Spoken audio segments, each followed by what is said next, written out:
Imagine this. You're in a mega church. Giant LED screens, artificial smoke, concert-like lights, and the pastor walks across the stage like a rock star.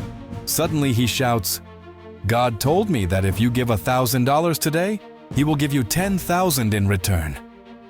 The camera zooms in on a woman crying. Another man runs to the altar and empties his bank account. And the crowd applauds like they just bought a miracle. But is this true faith? Or a sales strategy disguised as spirituality? Because when giving becomes a business, the line between blessing and manipulation becomes dangerously blurry. Stay with us, because what you're about to see might change how you understand God and money. All over the world, millions of Christians are giving money hoping to get something in return.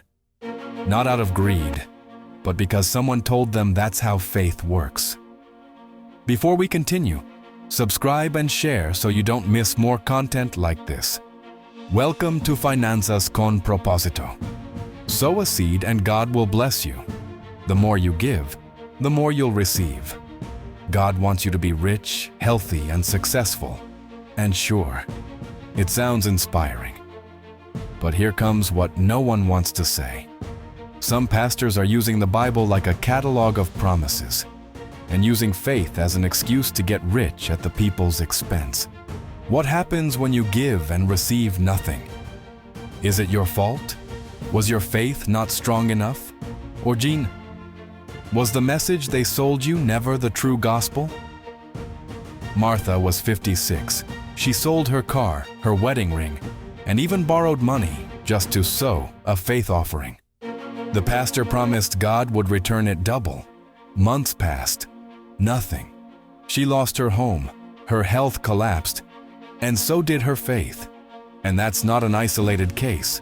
In Africa, in Latin America, in the US, thousands live in poverty while their spiritual leaders drive luxury cars and fly private jets.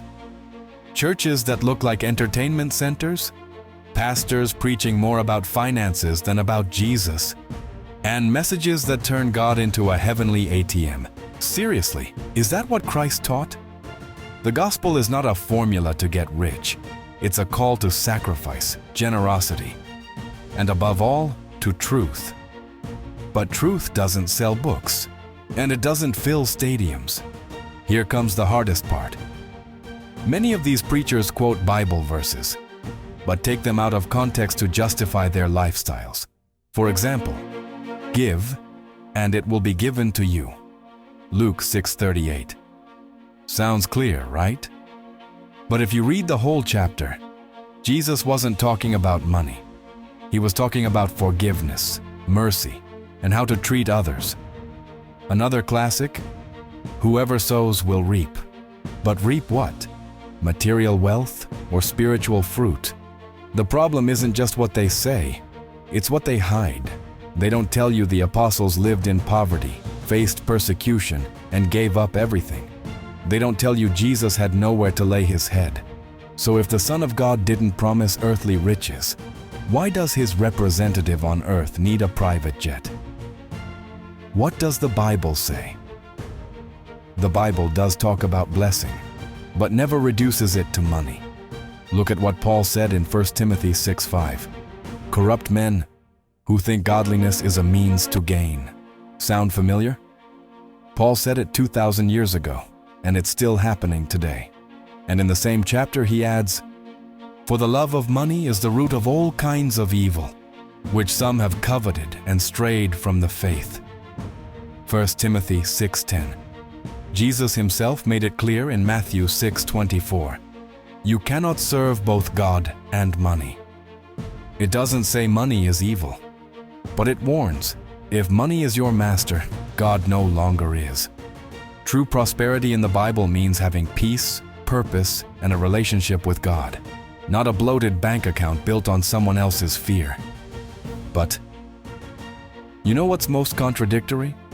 Prosperity preachers live like kings, but the King of Kings lived like a servant. Jesus had no mansions. He didn't charge for miracles. He never promised material riches in exchange for faith. In fact, he said this in Matthew 8:20, "Foxes have dens and birds have nests, but the Son of Man has no place to lay his head." Paul, the apostle who wrote much of the New Testament, said in Philippians 4, "I have learned to be content in whatever situation I'm in. I know what it is to live humbly." Can you imagine Paul asking for offerings to buy a jet? Never. His focus wasn't wealth. It was preaching Christ, even if it cost him his life. So why do some leaders today preach something so different? If you're in a church or hear a pastor say, "God wants you to be rich, but you have to give first." If you're not prospering, it's because you don't have enough faith. Offerings are the key to unlocking financial blessings. Those who don't give are blocking God's promises. God told me you need to donate right now. For the love of God, faith isn't for sale. If they pressure you with money, fear, or guaranteed promises, you're witnessing manipulation, not a genuine call from God. A healthy church teaches sacrifice, service, and unconditional love. It doesn't demand nor promise quick riches, but there's still hope and truth. Not all is lost. The true gospel doesn't promise a magical check, but it does promise something far better. Peace in the storm, purpose in suffering, and a God who never leaves you.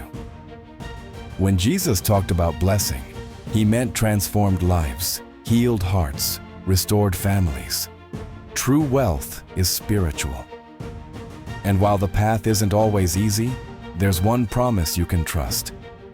God will provide for your needs, not always in money, but always in love, guidance, and strength. Don't fall for the trap of fast money. True faith is a journey, not a formula, and that journey is worth every step. If you gave everything hoping for miracles but ended up with doubts, you're not alone. True faith isn't built on empty promises. It's built on a sincere relationship with God. If this video opened your eyes, give it a like, share, and subscribe for more truths few dare to say. Because true blessing begins when we stop chasing shortcuts and start walking in truth. So, is the prosperity gospel a blessing or a deception? And you, what do you think?